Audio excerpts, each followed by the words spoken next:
What's up, guys? Mike Tierney here with Princess Auto. Welcome to Tech Tips with Mike T. We're going to be talking about RV water systems. When it comes to your RV, you typically have three systems. You've got your freshwater system, you also have your gray water, and a black water system or a black system.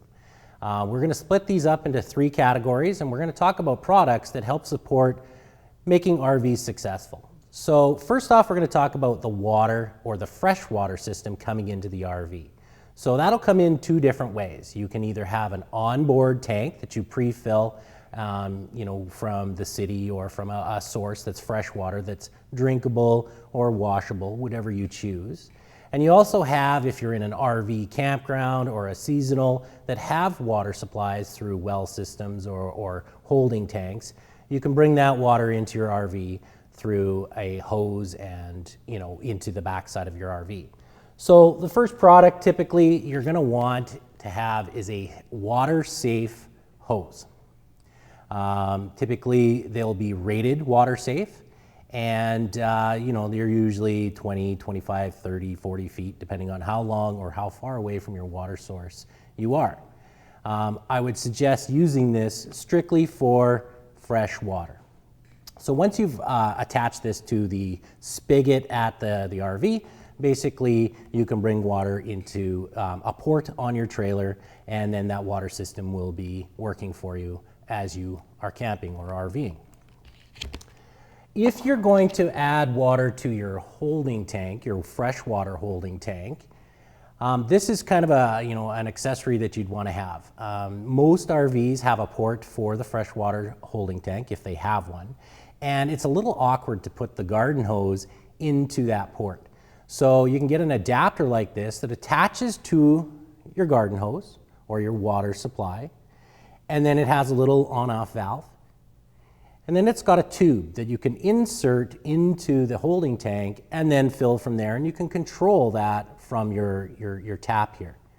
Once it's filled, typically there's an overflow port on your RV plug, and you'll stop filling and you can turn it off at the tap. So really good option if you're filling from a water source that you're going to be traveling with fresh water. As you use your fresh water, you're going to want to have filtration. So filtration is key when it comes to water coming from specifically the RV locations, so a seasonal site or a campground. You never know what that water is going to be like. Sometimes they'll have signs that say it's non-potable water, just for cooking or for washing, those kinds of things. But it's always good to have a filter. You can attach it directly to the spigot at the campground, or you can attach this to a hose that's going into your RV if you're using a supply line to the back side of the RV. Typically, you should write the date on it that you're going to use it, and depending on the model of filter, they will vary depending on your usage. If you've got a lot of minerals in the water, obviously the filter will be used up fairly quick and clog, and you'll want to change these at least 1 or 2 times a year, depending on the frequency that you go RVing. As that water comes through your system, you're going to have, typically on larger RVs, a hot water tank. Whether that's gas operated or electric or both will depend on what your application is. So typically there's a plug on the hot water tank, and that's just used to drain that tank at the end of the year and make sure that you have the plug in for a sealed hot water tank. They can be awkward. They do put them in weird little spots. So they created wrenches, so wrenches that go with the kit so that you can reach in underneath the gas regulator or just an awkward position. So they're pretty standard. This is a great little kit. In this kit specifically, you get 2 plugs, the wrench, and some thread sealant tape. It's important to add the sealant tape to the threads on the plug so that you can create a positive seal without any leaks. At the end of the season, you'll want to take this out and drain your tank so that you don't have any issues with freezing or line bursts.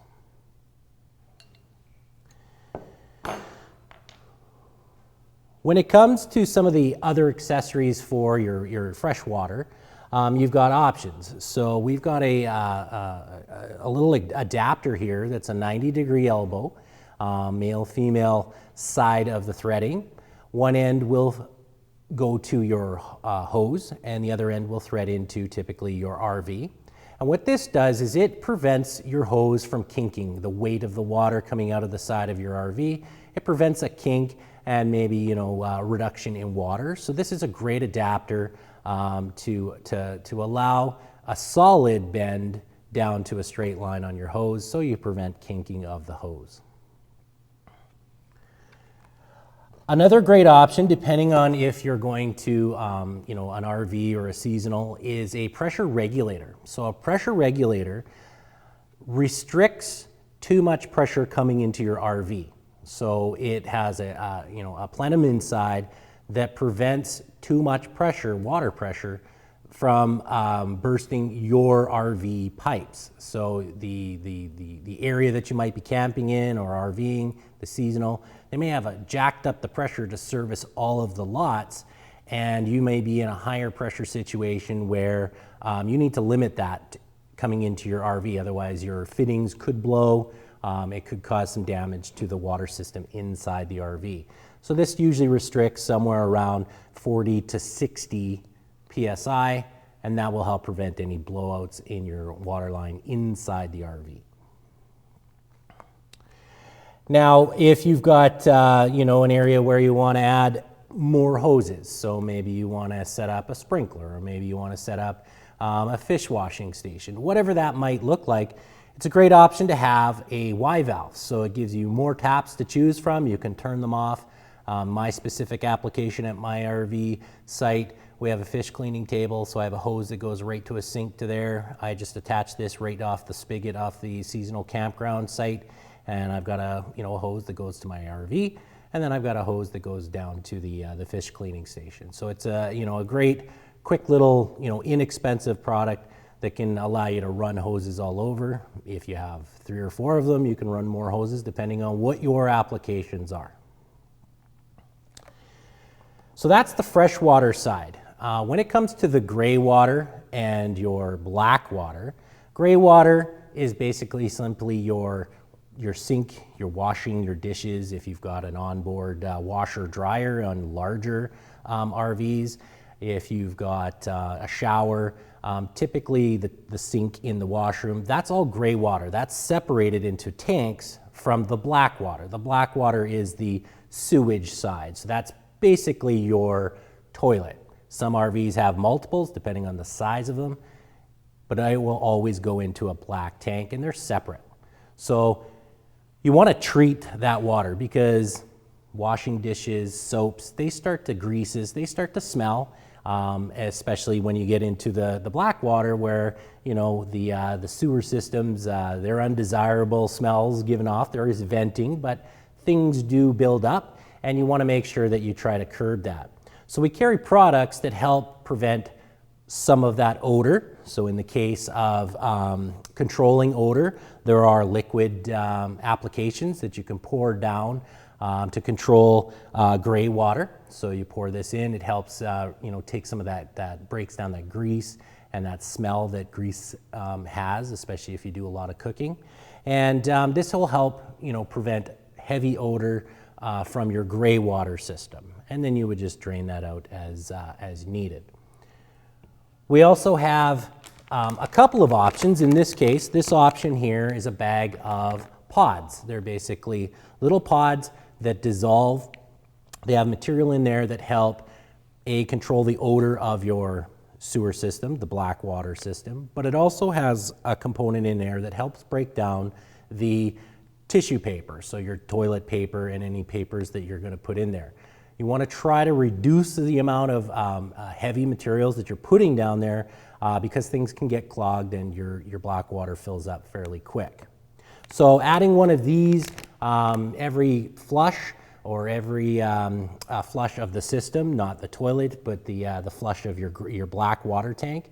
Add 1 or 2 depending on the size of your tank. And that will help break down the materials and also control some of that odor. You can also get a powdered version of that. Basically, it's a scoop you put down, and it dissolves within the water system, the black water system there. Now, we would suggest that you use RV toilet paper. It is 2-ply, but it's specifically designed to break down much quicker than your standard toilet papers you'd buy in a grocery store or anywhere else.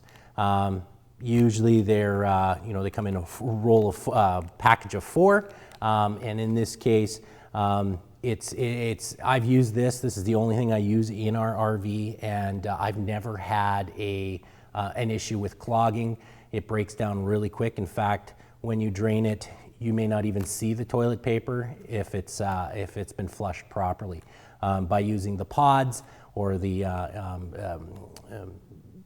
degrader that you can put in, it just basically goes away. So try to refrain from using standard toilet paper. Try to buy the RV toilet paper. Well, that's it. Thanks for tuning in to Tech Tips with Mike T. See you next time.